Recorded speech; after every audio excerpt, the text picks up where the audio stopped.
வணக்கம். இன்னைக்கு நம்மளோட சேனல்ல நம்மளோட அண்டர் ஆர்ம்ஸ்ல ஏற்படக்கூடிய வியர்வை மற்றும் துர்நாற்றத்தை எப்படி நம்ம ஸ்டாப் பண்ணலாம் அப்படிங்கிறதுக்கான வீடியோ தான் பார்க்க போகிறோம்.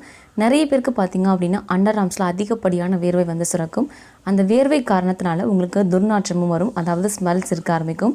அந்த ஸ்மெல்லையும் வேர்வையும் எப்படி நம்ம ஸ்டாப் பண்ண போகிறோம் அப்படிங்கிறதுக்கான வீடியோ தான் இது. பார்த்தீங்க அப்படின்னா 100% நேச்சுரலான வீட்டில் ரெடி பண்ணக்கூடிய ஹோம் ரெமடி தான். ஸோ நீங்கள் தாராளமாக யூஸ் பண்ணலாம்.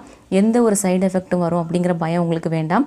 இதை ஒன் டைம் நீங்கள் யூஸ் பண்ணும் போதே உங்களால் பெட்டர் ரிசல்ட் பார்க்க முடியும். இது போல் நிறைய யூஸ்ஃபுல்லான வீடியோஸ்லாம் நீங்கள் பார்க்கணும் விருப்பப்பட்டிங்கன்னா கண்டிப்பாக நம்மளோட சேனலை சப்ஸ்கிரைப் பண்ணி வச்சுக்கணும். சப்ஸ்கிரைப் பண்ணுறது பெரிய விஷயம்லாம் ஒன்றும் இல்லை.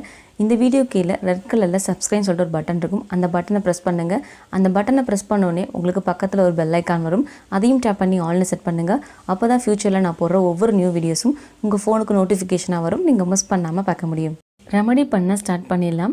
ஃபர்ஸ்ட் இது போல் ஒரு க்ளீன் பவுல் எடுத்துக்கோங்க. அந்த பவுலில் 1/2 டேபிள் ஸ்பூன் அளவுக்கு பேக்கிங் சோடா சேர்த்துக்கோங்க. பேக்கிங் சோடா பார்த்திங்கன்னா நம்ம சமையலுக்கு பயன்படுத்தக்கூடிய பேக்கிங் சோடா தான். அதாவது கேக் செய்கிறதுக்கெலாம் பயன்படும் இல்லையா, அந்த பேக்கிங் சோடா சேர்த்துக்கோங்க.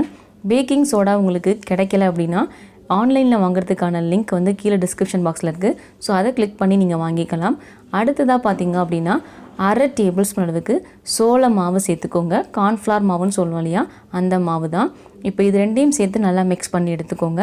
அவ்வளோதான். இந்த ரெமடிக்கு இந்த 2 மாவு மட்டும்தான் நமக்கு தேவைப்படும். சோள மாவும் பேக்கிங் சோடாவும் உங்கள் அக்குள் பகுதியில் ஏற்படக்கூடிய வியர்வை மற்றும் துர்நாற்றத்தை கம்ப்ளீட்டாக ஸ்டாப் பண்ணி கொடுக்கும்.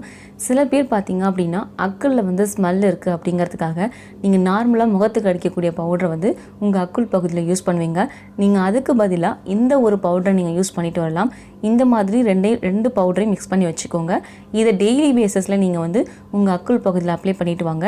இதை நீங்கள் தொடர்ந்து அப்ளை பண்ணும்போது சில பேருக்கு அந்த பிளேஸில் வந்து பார்த்திங்கன்னா அரிப்பெல்லாம் இருக்கும், அதெல்லாம் கம்ப்ளீட்டாக ஸ்டாப் பண்ணி கொடுத்துரும்.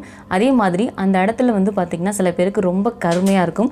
அந்த கருமையை போக்குறதுக்கும் இந்த 2 பவுடரும் பார்த்திங்கன்னா ரொம்பவே ஹெல்ப் பண்ணுங்க. சில பேருக்கெல்லாம் பார்த்திங்க அப்படின்னா அக்குள் பகுதியில் அதிகப்படியான வியர்வை வந்து சுரக்கும். அதனால் அவங்க என்ன பண்ணுவாங்கன்னா வெயில் நேரத்திலலாம் அதிகமாக அவங்க வெளியே போக மாட்டாங்க. ஏன்னு பார்த்திங்கன்னா அவங்களுக்கு அதிகப்படியான வியர்வை சுரக்கும் போது அவங்க போட்டிருந்த ட்ரெஸ் எல்லாமே பார்த்திங்கன்னா முக்கால்வாசி அளவுக்கு இந்த கைக்கிட்ட நனைஞ்ச மாதிரி இருக்கும்.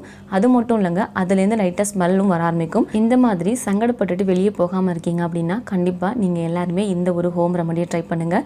இதை அப்ளை பண்ணுறது ரொம்ப ரொம்ப சுலபம். இதுலேருந்து 1/2 டேபிள் ஸ்பூன் எடுத்துக்கோங்க. உங்கள் 2 கைகளையும் அப்ளை பண்ணிவிட்டு உங்கள் அக்குள் பகுதியில் அப்ளை பண்ணுங்கள். அதுக்கப்புறமா நீங்கள் தாராளமாக வெளியே போகலாம். இந்த வீடியோ உங்கள் எல்லாருக்கும் ரொம்பவே யூஸ்ஃபுல்லாக இருந்திருக்கும். இந்த வீடியோ பிடிச்சிருந்துச்சுன்னா லைக் பண்ணுங்கள்.